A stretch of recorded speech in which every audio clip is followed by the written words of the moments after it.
राष्ट्र सर्वप्रथम राष्ट्र सर्वप्रथम राष्ट्र सर्वप्रथम राष्ट्र सर्व। मध्य प्रदेश निवाड़ी जिला ओरछा में आयोजित जनसभा को मुख्यमंत्री शिवराज सिंह चौहान ने संबोधित किया। इस दौरान सीएम शिवराज ने मध्य प्रदेश में भाजपा सरकार द्वारा किए गए विकास कार्यों और योजनाओं की चर्चा की। उन्होंने कहा कि हमने बेटियों के सशक्तिकरण के लिए कई योजनाएं बनाई हैं। वहीं उन्होंने पीएम मोदी द्वारा महिलाओं को 33% रिजर्वेशन लोकसभा और विधानसभा के चुनाव में दिए जाने पर खुशी व्यक्त की। मेरे भाई और बहनों, हमने योजना बनाई। पहली बार मुख्यमंत्री बना तो मेरी बहनों लाडली लक्ष्मी योजना बनाई है, और इसलिए बनाई कि बेटी बोझ ना लगे, बेटी वरदान है।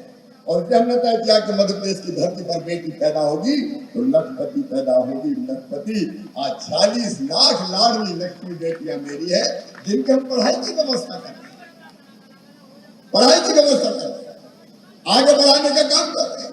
40 लाख। और मेरी बहनों जब वो इतनी सी थी ना, और मैं गोद में खिला के उनको बचत पत्र देता था, आज कॉलेज में पहुंच गई मेरी बेटियां। और जब मामा मामा कह के चिल्लाती है, मेरे रोम रोम पुलकित हो जाता है मेरी बेटियों को देख के। और मुझे लगता है कि लाडली लक्ष्मी बना के अपना जीवन धन्य हो गया। कई योजनाएं बनाई, आज सबका जिक्र नहीं करना। चुनाव में 50% का रिजर्वेशन दिया, और मोदी जी ने कमाल कर दिया।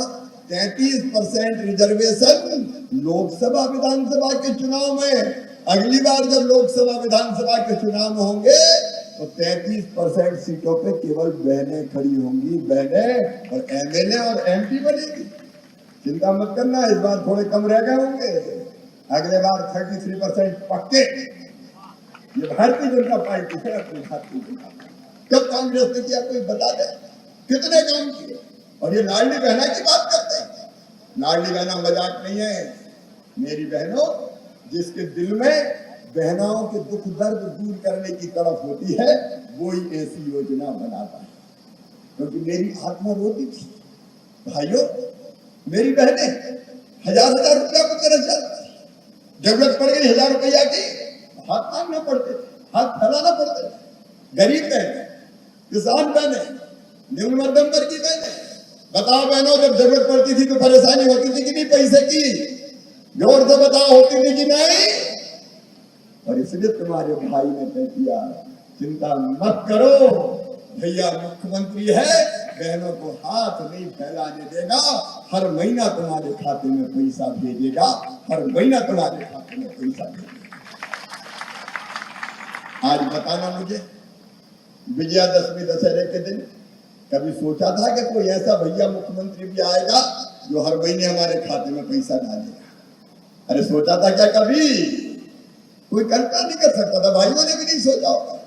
जैसे कर्मचारी की तनख्वाह आती है, वैसे 10 तारीख को फिर 10 तारीख आ रही है। चिंता मत करना, 10 तारीख को फिर 1250 रुपया खाते में डल जाएंगे। चिंता ही मत, परमानेंट कर दिया मैंने। जैसी तनख्वाह वैसे भाइयों के बहनों के पैसा। हाँ, उस दिन मैं कार्यक्रम करके नहीं डाल पाऊंगा क्योंकि चुनाव है, लेकिन पैसा तो चुपचाप पहुंच ही जाएगा खाते में। और इतना ही नहीं, मेरी बेटियों, कई बेटियों ने कहा मामा आजकल तो हम पढ़ाई लिखाई करते तो शादी जरा देर से होती है, पहले जैसे थोड़ी है कि कम उम्र में शादी हो गई।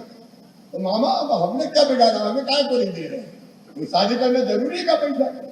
मुझे बात सही लगी, बात सही है भाई।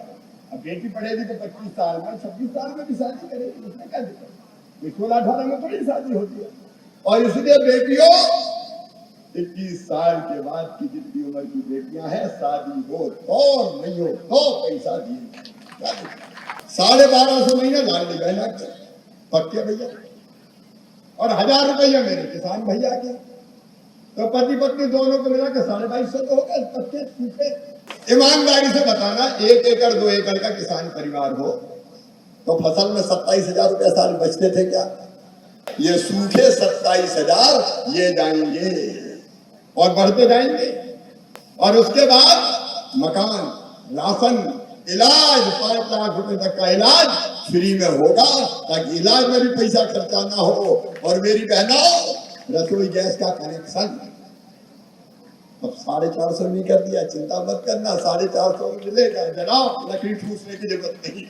और इसलिए आज विजयादशमी का दिन, आइए मेरे बहनों और भाइयों, ओरछा की इस पवित्र धरती पर हम संकल्प लें कि अपने मध्य प्रदेश को आगे बढ़ाने के लिए 17 नवंबर के चुनाव में एकजुट होकर भारतीय जनता पार्टी को वोट देके हर सीट भारतीय जनता पार्टी को जिताएंगे ताकि आगे बढ़ सके प्रदेश।